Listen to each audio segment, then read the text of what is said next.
You heard the man announce the topic, and it's in your bulletin. It is, why, Samson? Why? Why? Has your dad or your mom ever asked you those many questions? Why did you do that? How could you not be thinking? There's this man in the Bible whose name was Samson. You may know him or of him. And this question is asked of him. We're going to ask him again this morning. Why, Samson? Why? Why? Maybe you need to ask yourself. Why? Why aren't you walking in God's way? Why aren't you obeying God? Oh, you might have a smart aleck answer, but will it hold up? Would it hold up? The story of this Bible personality is very real. Samson was known to be the strongest man who ever lived. We were taught in school, Hercules. Hercules was the strongest man. He could lift the world on his back. And we were inspired when we heard such a truth and such a truism. In the Bible, this character had proven time and time again that God had given him extra strength. God would use that strength for his own purpose. But the story of Samson ends in death. Now, Samson was a child of promise. His father's name was Manoah. His mother's name is not given. There are 4 chapters in the Old Testament, in the book of Judges, that are dedicated to the life and times of this very strong man. They embody chapters 13 through 16 of the book of Judges. Judges, there was a period of time in the life of Israel when, well, there seemed to have been several times in their lives when they did not want to obey God. Does that sound like humanity today? People don't want to even hear the name God. When you tell them about God, they say, I have my own God. I worship God in my own way. If you tell them that God has made the Sabbath day for himself, and if you're going to meet on the Sabbath day, they say, Sunday was the day Jesus Christ was resurrected. We don't need Saturday, that's for the Jews. So, this man, this child, was a child of promise. His father's name was Manoah, and his mother's name was not given. That led many people to believe that, well, women were important.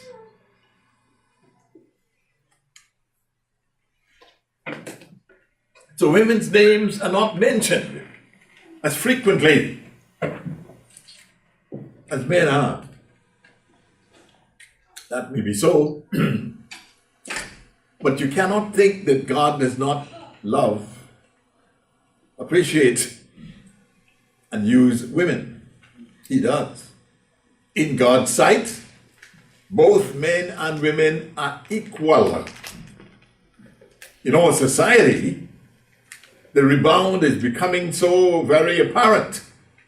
Yes, women have a place in God's plan. And who didn't know that? How did we get here?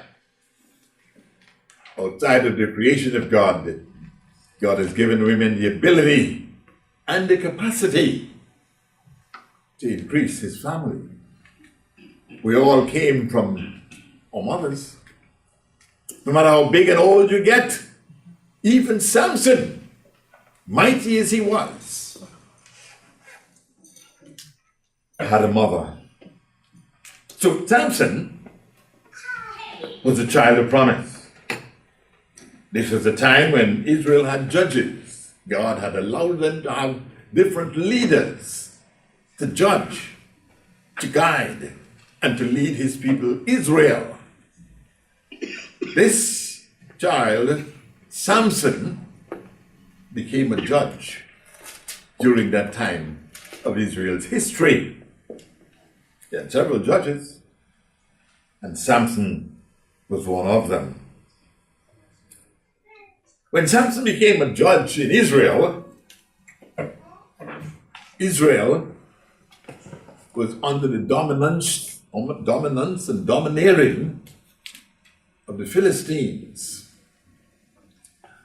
From all understanding, as far as I can see it, the Philistines were a hard people. When Israel went up against the Philistines, they lost the battle. Hence, Israel became subservient to the Philistines. But this child of promise would play a very important part in the life of Israel and in the life of these Philistines as well. Now, we don't read anything about Samson as a young child. We don't read anything about his youth. But we know he had to have had a youth. It seems as though the activities of Samson began when he was a young man of about 19. And the story ends in the end of chapter 16 that he became a judge. And he judged Israel for 20 years. When he ended his career, he could have been about 40. But he had a wonderful time of service to God and to the children of Israel. Now, I could imagine growing up, his strength might have been easily known and well understood. I guess if he played hand wrestling with any of the guys, he always won. So his strength became apparent from early in his life. There isn't very much said about his youthful life. But as he grew up, not only was he a child of promise, but he started, as youth do begin, liking girls. Is that new? Conversely, girls liked him. So he started having a problem from early. And young people, you're going to get to a place where the opposite sex will become very admiring, admirable. Oh, look how he walks. Look where he wears his pants. In our generation, they're pretty low down. But somewhere in that growing up process, there is the attraction of the opposite sex. That's a good thing. That's how God made it. In our generation also, there is a bad thing. Not what God made. We live in a time when men seem to be attracted to men. That's a bad thing. That's not how God intended it. Because God is about procreation. God is about building a family.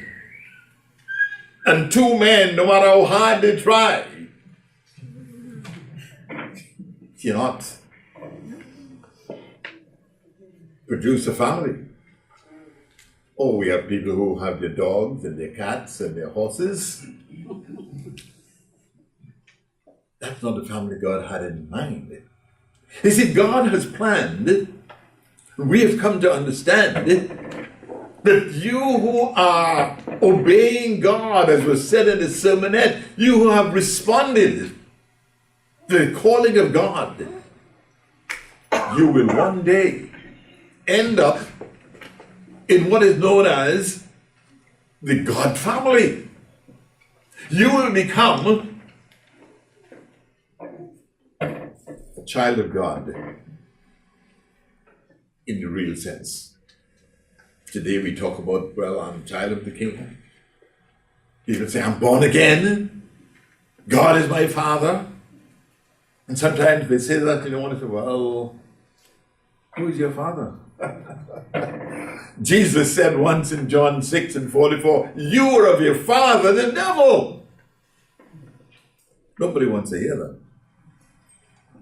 He went on to say that your father was a liar from the beginning. So that when we lie, we are not acting as children of God. You then become a child of the devil. Does that mean when your child at an early age begins to lie to you, he's beginning to pick up the vibes of the devil? Most certainly. Sam said, we go astray from the youth, from the womb. How did you feel when your child deceived you first?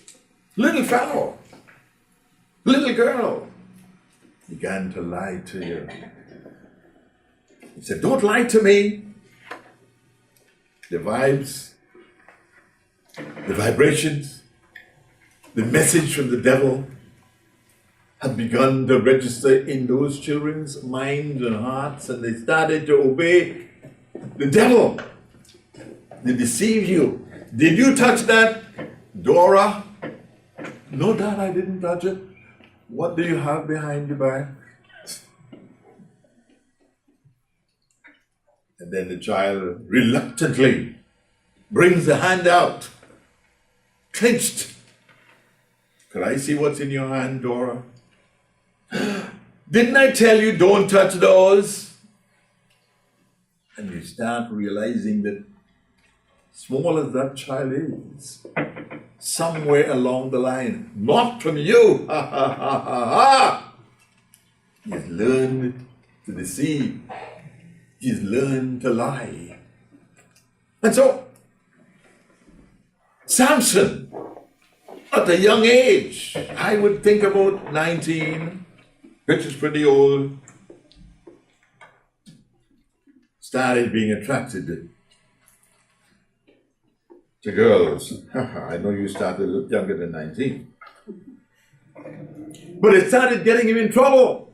His parents told him, there's a certain kind of woman you need in your life. Not that kind. Did he listen? You'll find as the story of Samson progresses, it turned out to be his undoing. The Philistines were the dominant people. The Israelites were the subservient people. And he came to his parents one day and said, I found me a woman, and I'd like you to get her for me. What are you talking about, Sam?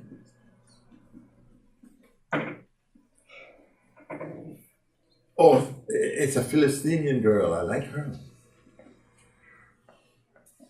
And the parents were not happy. They could see trouble ahead. Because they could see, they said to him, and the people, the girls of all people, as good. Why do you have to go over there? These are all people. God warns in the scriptures about church people marrying people who are not church people. Well, I can marry who I want. Did you say that to me years ago? Is there any wonder that your marriage has problems? For every action, There's an equal and opposite reaction. When you look into your life and say, how did I get here? My parents would want me. Anybody listens to parents these days? Everybody's grown up. I do what I want, man. Don't tell me what to do. That's the same reaction Manoah and his wife had from Samson. I marry who I want to marry. I'm not going to do what you all say. I'm grown up. Hence the subject of the sermon today. Why, Samson? Why? Why? And he persisted in marrying this girl of his choice. That's a good thing, as far as he's concerned. He would find out later, as his parents asked him the same thing. Why, Samson? Why? That's not the way we taught you. And he persisted. He was going to do what he wanted. He's a grown man.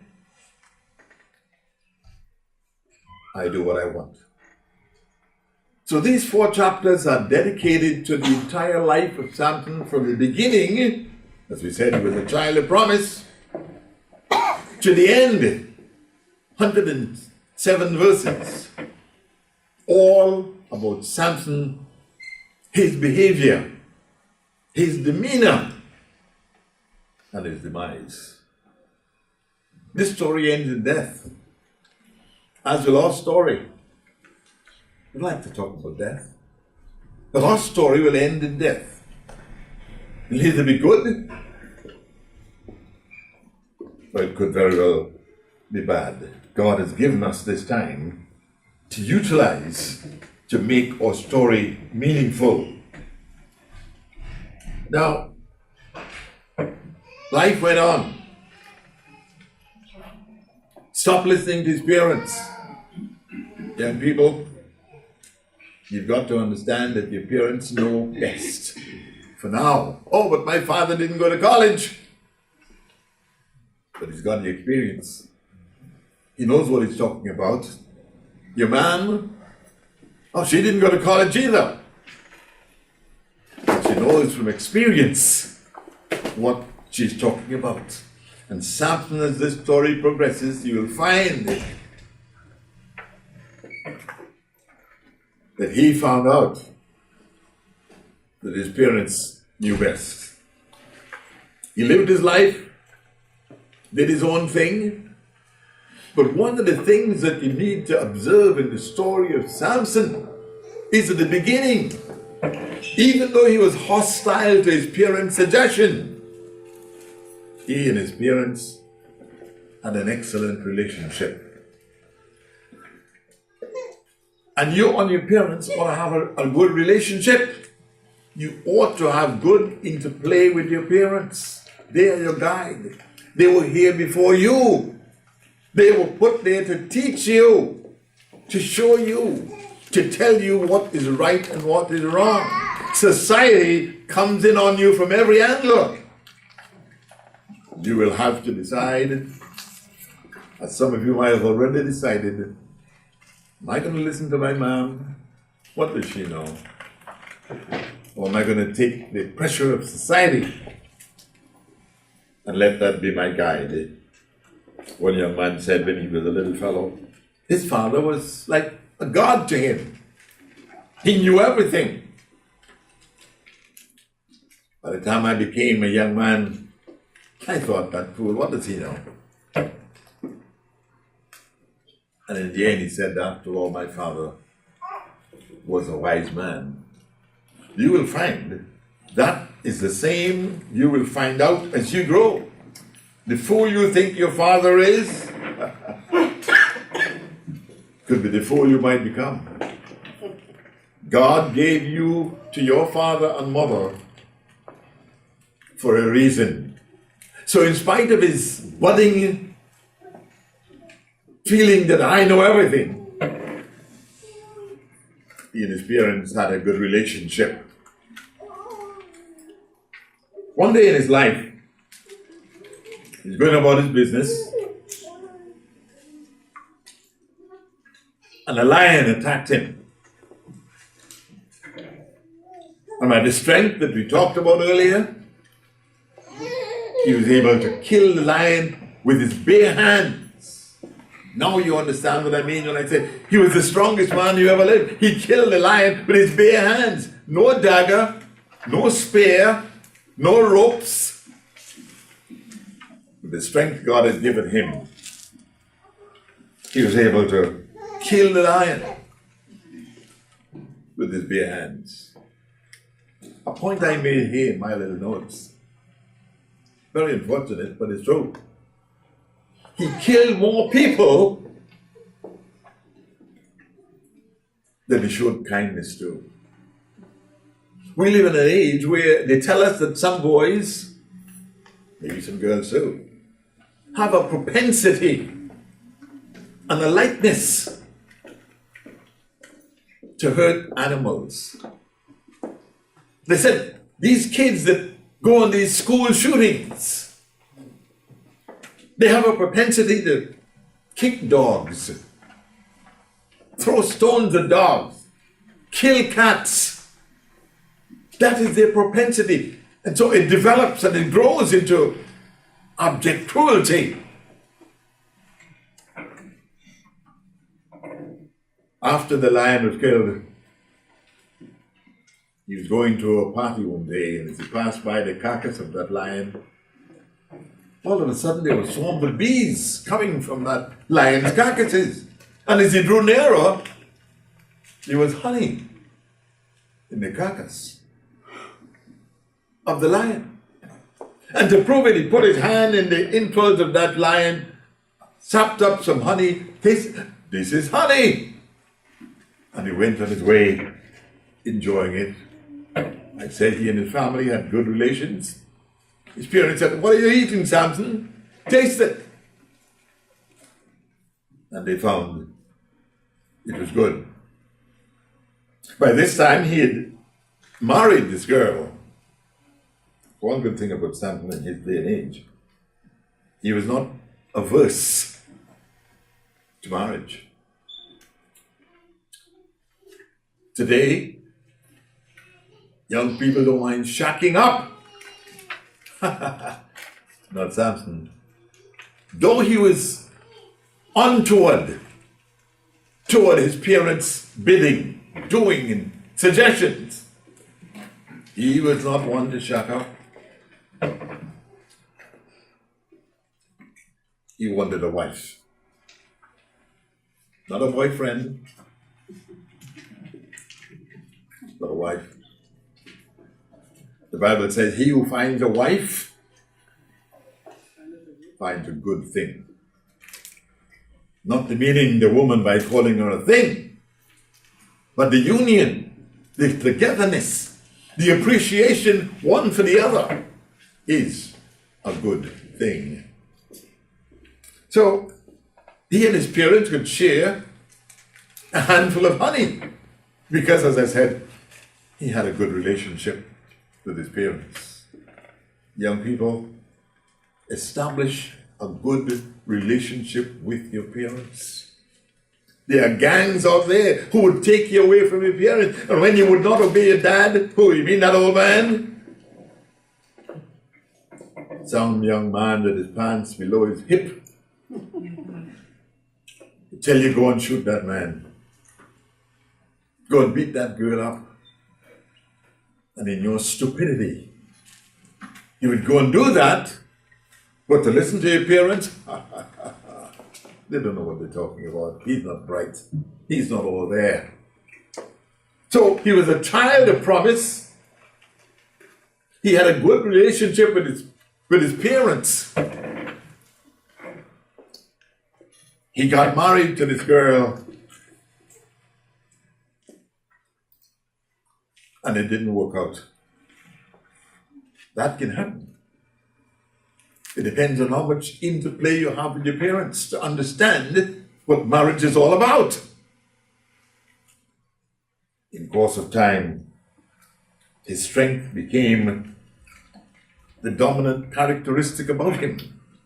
And that's why I said he killed more people than he was kind to people. And as you grow up, young people, work on your kindness. Work on your relationship with your parents. Work on your relationship with other people. As you know, most of you, I had 2 sons. And I had found that the young people in church weren't particularly talking to the older people. And I would send my boys at different times. Go and say hello to Mrs. Johnson. Go and say hello to Mr. Felix. Talk to Mrs. Smith. They'd go over there and have to find something to say. Hello, Mrs. Smith. How are you doing? And it is up to us as grown people to interact with the young people. We treat them like, well, Amy's a big boy now. And we give them distance, respectfully. It's also your responsibility as a young person to seek the company of older people. They were here before you. And older people, don't be constant critics of the young people.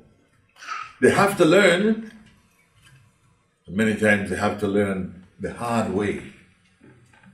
But we got to abide them. We got to work with them. Have suggestions, not domination. Give them good suggestions. Have a good word. Don't be quick to criticize. Look at that dress, it's too short. What are you doing with your hair? You know, we're so quick to criticize. We forget that God is the one who does the calling. Back to the sermonette. And God calls you, and He certainly will. That's why you're here today, to hear the voice of God, not my voice. And if you listen to the voice of God, listen to what God is saying to you, who knows how far you will reach. We come here every 3rd Sabbath of the month and hear the young people read the scriptures. Hear them sing. See them performing. It's the only service in which we're allowed to clap. Let them be encouraged. Let them know we appreciate them going up there, having the voice to read, the voice to sing, and using it for the glory of God. Who knows how far these young people will go for God? In a godless society, they might be the ones to stand up and be able to say, yes, God works. He's worked in my life, and I can testify to His goodness and His grace. He met several young women, and it's a good thing for young people and young men to meet several young women.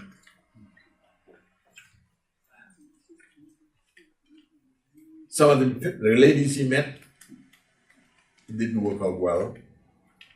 Don't have an agenda. Every woman you meet, or every young man you meet, oh, he'll be nice to marry too. Many young people go through that. But it takes a particular planning and understanding of the opposite sex to know what marriage is all about. You don't marry the first person you meet.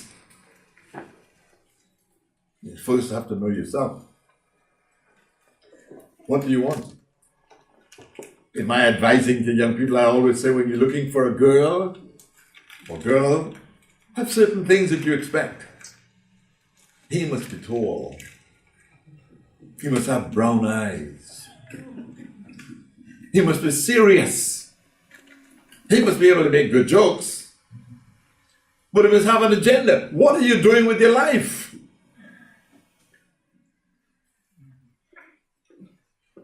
All of these things you must have in your mind when it gets down to thinking about marriage. Samson didn't have that. He was only seeing the physical. And the physical passes away. Look at me. I was handsome. I had brawny shoulders. A good voice. After a couple of years, these things begin to wane. So when you put your entire confidence in the physical, there was a time I didn't wear glasses. I had beautiful sight. I could see, I could read the finest print in a map. I could just turn the map around in different directions. And oh yeah, I found that street. Then I had to get a magnifying glass. Then I had to get glasses. Then I had to get bifocals. So as you age, things get less effective and not as good as they were many years ago. In his quest for a good woman, he found one whose name was Delilah. And it made all of the difference in his life. And this was going to be the biggest difference in his life. We say he killed more people than he showed kindness to. He was kind to his parents. But he killed people. Because remember, the Israelites were subservient to the Philistines. And there was always a conflict. He always wanted to find out wherein his great distinctive strength lay. What makes this man so strong? He would go to a city and the rumor would go around, guess who's in the city? Samson. And everybody within the precinct of that city would be nervous and afraid. What will he do while he's here among us? He went to a city one day, and the word got around that Samson was in town. He said, oh, wait a minute. Let's see if we can capture him. They went out against him. And with his bare hands, he slew 1,000 people that day. They couldn't capture this man. He was more than they could go up against. He was like an army. As I said, then he found Delilah in a city called Sorek. She seemed to be the one. And she was the one. He loved Delilah. No doubt Delilah loved him. And the lords of the Philistines said to her, listen, when you are intimate, close, find out wherein his great strength lies. Why, Samson? Why? Why? He did not know that this woman was going to be his undoing.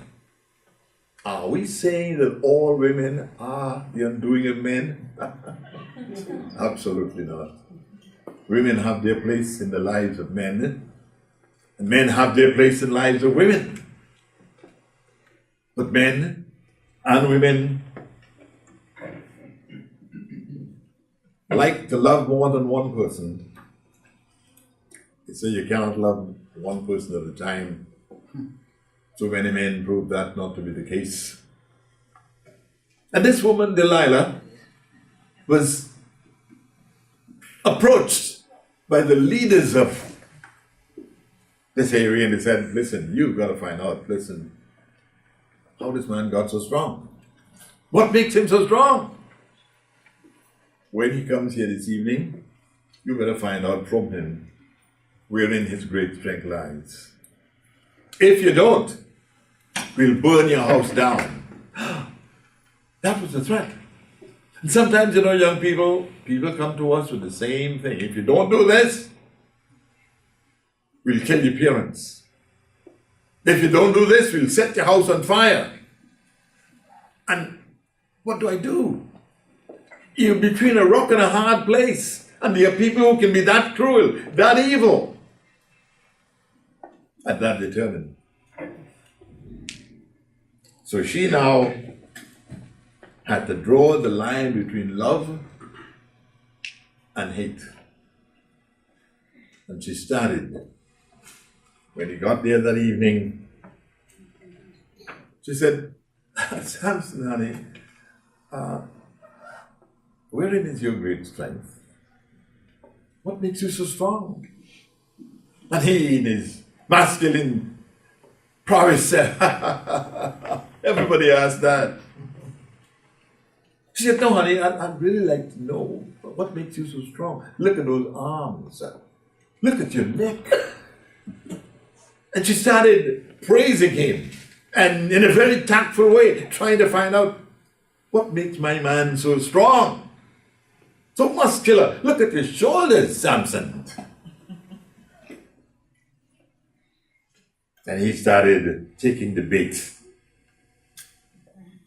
And we say to him, why, Samson? Are you really going to tell her what makes you so strong? Samson was a Nazarite. And the Nazarites were a people among Israel who were given one or two commands. No strong drink. Don't touch a dead human body. And their hair was not to be cut. They were not rastas. That there were some similarities here. No strong drink. When I came into the Church of God, I was told, you cannot drink. No drinking.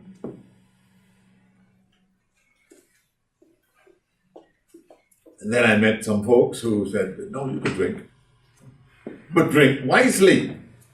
Don't drink to get drunk. You will be surprised how many references are made in the Bible to drinking. What did the story of Shemuel tell? Jesus made water into wine. If it were not good for you, Christ would have been breaking the law of God. What did Paul say to Timothy? Drink a little wine for the stomach's sake. We're not preaching the goodness of wine or rum or scotch. No, but there's a reason. In the Old Testament, the Bible speaks of Israel having liquors. I remember when I was in the other congregation, the minister said to me one day, will you give a toast to Jesus Christ? And I was like blown away. I'm saying, uh-oh. He wasn't kidding, he was serious. We met for a special occasion, and he asked if I would make a toast to Christ. And I had to think about it. How can I stand there and make a toast to Christ? I was told that liquor is not good, you shouldn't drink liquor. How can I make a toast to Christ? And God gave me the words, and I was able to thank God for all the good things He's provided for us, and all the good things we look forward to in the coming kingdom of God. So this Delilah, she was a liar, this Delilah had a work cut out for her. How can I find out wherein this great man's strength lies? So he had to lie himself. She said, Samson, wherein your great strength lies? What makes you so strong and handsome? Look at that nice nose. Your fingers are so nice and long. You know the path of flattery. Somebody said flattery will get you nowhere. And somebody said flattery will get you everywhere. So he was hearing all of these good things about himself and his body and his brawn. He said, oh, if you would get nice dry ropes and tie my hand together, I'll become as weak as any other man. Question again, Why, Samson? Why? Why go there? And if we are not aware and skillful and ready, the little things that begin to get to us, you don't see it. That it can lead into a mighty pitfall. And it was doing that to Samson. Think of the first time he got into sexual trouble. You didn't see the little things leading up to it, but before you knew it, it was there. So she went out, got new ropes, tied him up, and said, Samson, the Philistines be upon you. He jumped to his feet and in a flash broke those little dry twigs. And it wasn't true. Why go there, Samson? Why not bring this charade to a quick end? And we need to ask ourselves that same question. How did I get here? How did I get to this place?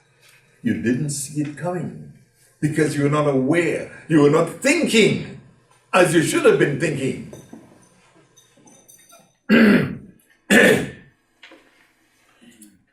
And she said in a womanly way, you're making a fool of me, Samson. You're telling me one thing, and it's not that. Honey,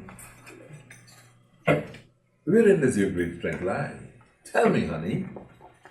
You know, young people, when you have someone or some circumstance so persistent about something so dear to you, you have got to be aware. He wasn't thinking he had found this beautiful, gorgeous woman. He was having fun. He forgot what his parents told him. They were the first to ask him, why, Samson? Why that young woman from among the Philistines? And he, I love who I love. I'm a man now. And so she asked him again. Notice the path of persistence. You have to have your thinking cap on.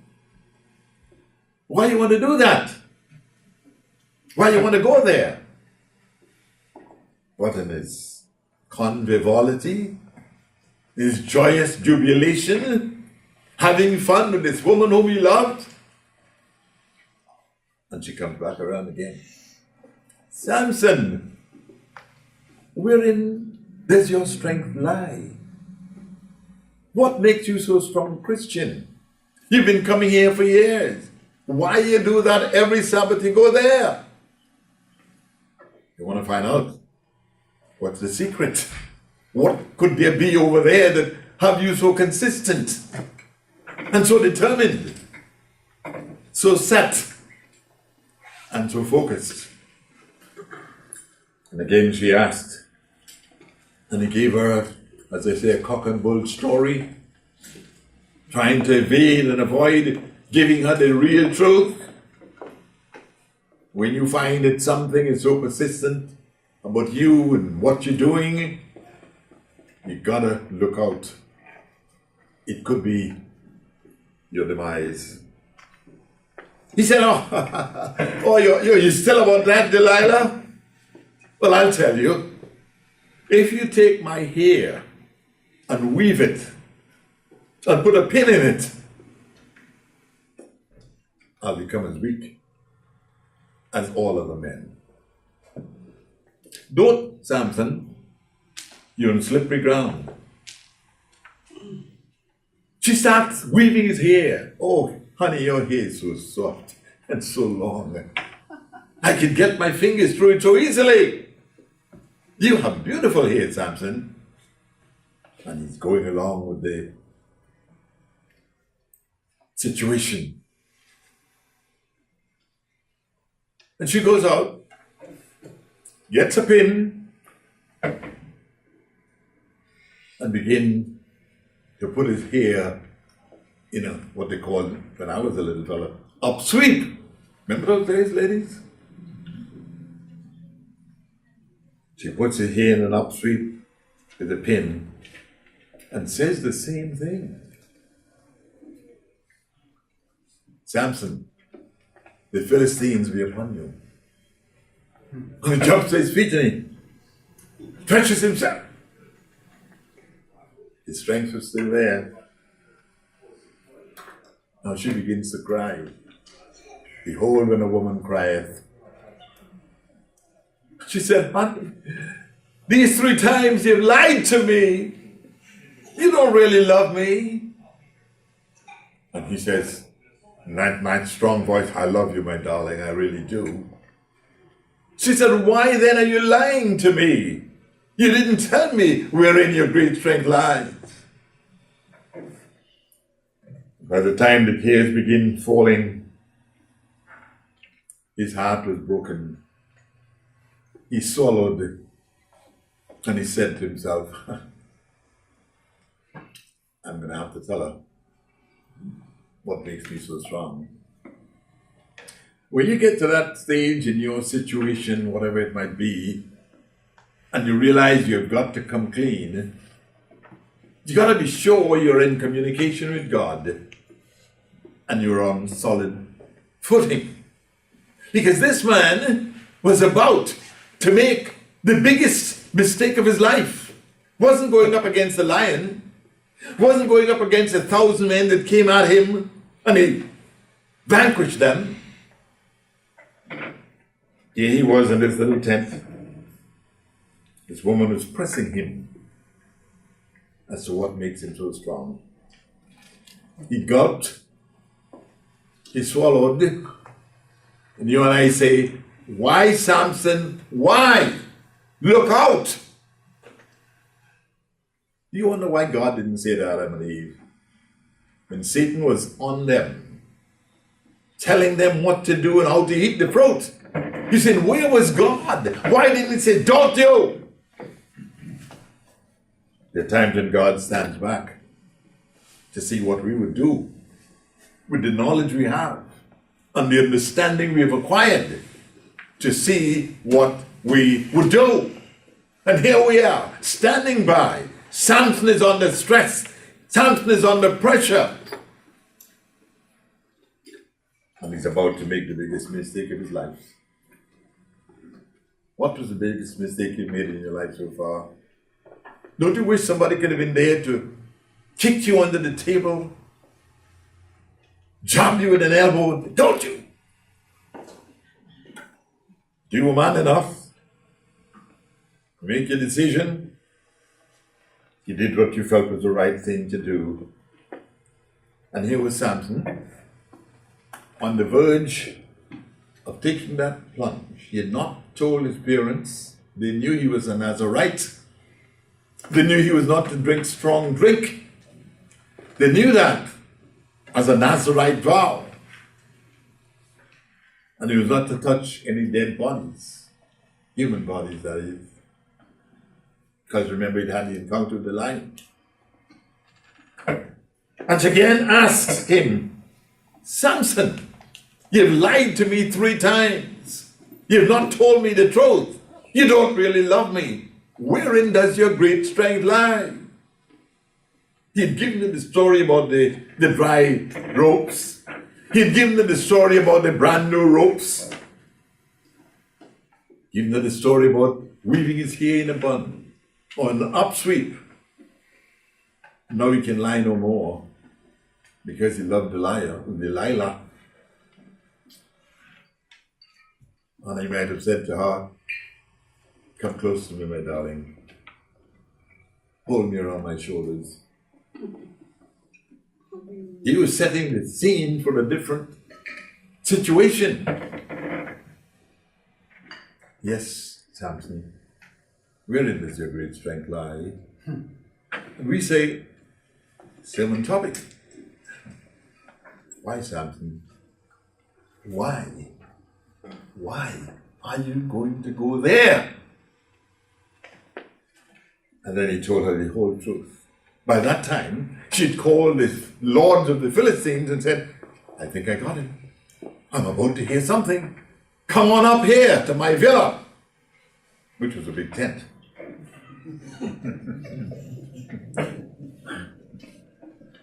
They were outside. He was mesmerized with her beauty, the way she smelled. Her hands were soft, as were her lips, because he was pursuing a romantic situation. She was so friendly. She was so nice. He did not know she was about to be deadly. And we ask, why, Samson? Why? Why? While she was holding him and he was holding her.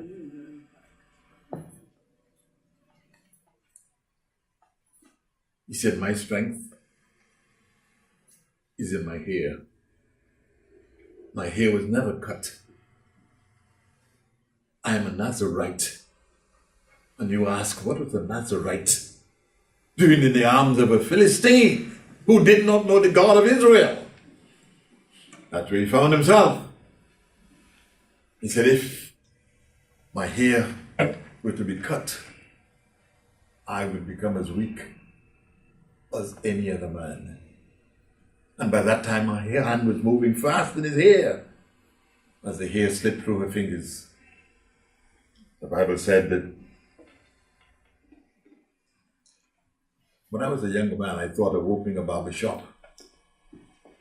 And what I was going to call it? Delilah. That was my idea. So here she was about. You might ask, where did she get scissors from? Did they have scissors in those days? But she was about to do a job on this man's head. When I was a young man, my grandmother used to cut my hair, and she had a cloth scissors, and she would go from the front to the back. And I would have rows in my head, and my friend would laugh at me in school. I said something that didn't seem to have very much of a useful life. And she got him to go to sleep. Samson, you must be tired. You've gone all day. Why not take a nap, honey? And she began patting him on his shoulder, on his head. And in no time, he was, like most men, snoring.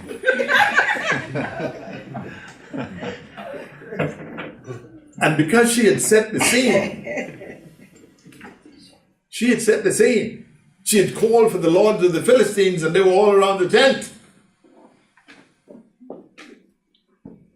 Samson was snoring. Sometimes we are snoring when we ought to be alert. Have you come to church and fallen asleep and you missed a good sermon? You missed the scripture that the guy gave? This was Samson's state. He was asleep. She called one of the men. He said, I got him. Cut his hair off. And in no time, those beautiful locks were falling to the floor in piles and in heaps. And when the man left, who was doing the cutting, in a traditional way, she said, Samson, the Philistines be upon you. He jumped to his feet and said, I will go out as at other times. Christian brothers and sisters, when you play the fool, you cannot go out as at other times. Part about it is if you don't know you've lost your sap, your vitality, and your connection to God, you are in trouble. So is Samson. Once again we ask, why Samson? Why? Why has he jumped to his feet and stretched his arms in the traditional fashion?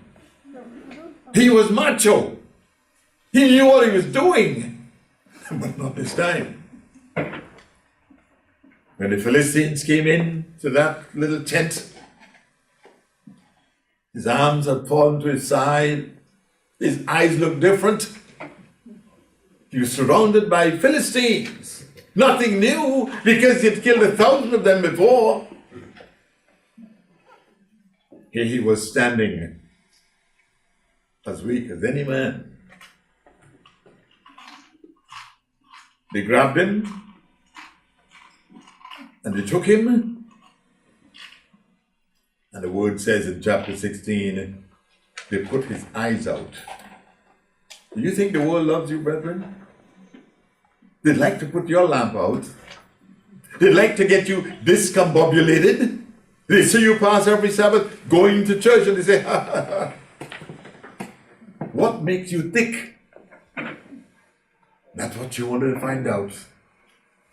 And here was this tall, standing man with all of his locks on the floor. And he was weak. The Philistines took him, took his eyes out, led him to the house of affliction. And there are lots of people who would like to see you afflicted. Lots of people who would like to see you out of your element. They had him grinding at the mill, grinding their corn, doing the work that an ox or an ass would do. Their god Dagon, they loved their god Dagon, and they had a big meeting. The house of Dagon was full, and somebody said, why not let's call for Samson? Let him do a sport. That interprets to our day, let us make a fool of him. Brethren, there are people out there who would love to make a fool of you. They could stop you from going to church on Saturday. They love that. And they called for Samson. The Bible said to give him the opportunity to be their plaything. All the lords of the Philistines were in that hall that day. And Samson comes out staggering, tottering, nothing like the Samson of the first 3 chapters. And they began to laugh. They began to point at him. He didn't know how close he was to death. That big, strong man. But the Bible says that in the course of time, his hair began to grow again. How many of you ladies would like your hair to grow again? It's not what you like it to be. It's gone. And you'd like to get it back. In the course of time, his hair began to grow again. While he was out there being sport for these people, he could hear the laughter. He could hear the jocularity. He could hear the noise, but he couldn't see a thing. And they assigned a young man to be with him, to guide him from where he was when he came through those doors. And he said to the young man, could you lead me to where the pillars are so I can lean on them? He started getting back his senses. Have you gotten back your senses yet? Look at how far you have gone. He started, his hair was growing back again, and his strength began to come back in torrents. And he started thinking, how did I get to this place? I can't see a thing. He said to the young man, lead me to the pillars where I can lean. The young man didn't know what was the plan of God or of Samson. And he led him, and he felt the post. And he said, is there another one here? There's one here. And in no time, Samson was between the 2 pillars of that mighty building. Did you know they had big buildings at those times? They weren't all tents. They laughed. They heckled. They gaggled. This was not his element. But somehow he knew that God will help him He knew that if he called on God, God would come to his rescue and help him. And while he was there, he prayed a simple prayer. Lord, my God in heaven, not the exact words, but restore my strength, Father. Let me die with my enemies. All of a sudden, the imminence of death was upon him. He could tell it. And he knew he was not among friends. Can you tell when you're not among friends? You would put people in the laughing at your Sabbath. You go to church on Saturday. You don't keep Christmas? You're crazy. They start denigrating you. And if you can't feel to yourself, I'm in the wrong place. I'm not comfortable. I'm not at home here. Call upon God and said, Father God in heaven, help me. Give me strength. Help me to die with my enemies. The Bible doesn't tell us if God heard his prayer, but no doubt God did. And Samson began pushing with all of his remaining might, pushing. No doubt they were saying, look what Samson tried to do. God had heard his prayer. God had responded to his humble request as he does yours. And in the midst of what looked like a total impossibility, as does your life, as do the circumstances in your life. I could never get out of this situation. I have no job. I have no husband. I have no wife. How can I be delivered from this awkward situation? The Bible said it's not good for man to be alone.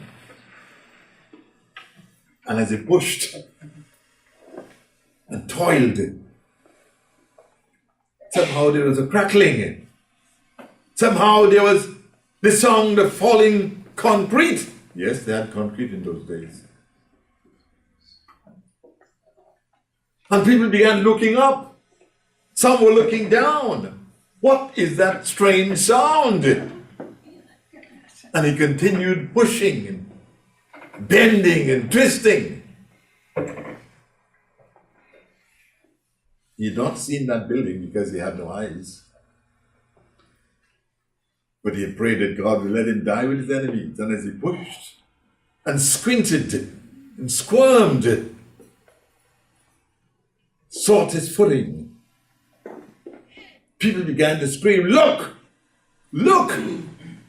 Different parts of the building started rocking and shaking. And they realized that they were in a pickle. This is not happening. Is he trying to push this building down? That's exactly what he's trying to do. He had prayed to his God for strength. He had prayed to his God to let him die with his enemies. This same child of promise is about to lose his life. Nearly in the wrong place. The Bible ends up by saying in chapter 16, the latter verses, the entire building came down, and he slew more people in his death than he did in his lifetime. All 4 chapters, the entire life of Samson, is laid out before us. When you go home, you have a quiet time. Read all the chapters of Judges chapter 13 through chapter 16. The entire life of Samson is laid out. And we go back to the topic. Why Samson? Why? Why? And somebody might say to me this morning, why would you rejoice in a story like that with so much killing? What you didn't remember is that he who gives life can take life. Because he will give life again. And there is a resurrection. And all human life will come back up from the grave. Those who died without knowing Christ as their personal Lord and Savior will be given an opportunity to be taught God's way. Yes, your mother, your cousin, who died in an accident, and you thought he went straight to hell because he had a profligate mouth. He cussed, and he swore, he smoked cigarettes, he smoked drugs, and you thought, oh, he's going to end up with the devil. The message of the gospel of Jesus Christ and the message of the Church of God is that God will resurrect people, and they'll be given a chance to understand God's way of life. Certainly, people today don't understand God's way of life. That's why this church is not filled with people. They think we're making fun. You go there on a Saturday and sit down. Brethren, you're doing the right thing because you're seeking to obey God. And God will reward you when he returns. Why, Samson? Why? Why? All those people who died in that arena that day, God will resurrect them again to life. They'll be taught God's way of life. What a wonderful gospel we preach. What a wonderful truth. God will give us an opportunity to work with him, saying in the words of Isaiah, this is the way, walk ye in it. And people will come to rejoice in God and know his way if you continue to live the life that God calls you to live. Again, reference to the sermonette. There is a calling to the understanding of God. God will give it. God is giving it to you and to me. May we accept and embrace it in the name of God.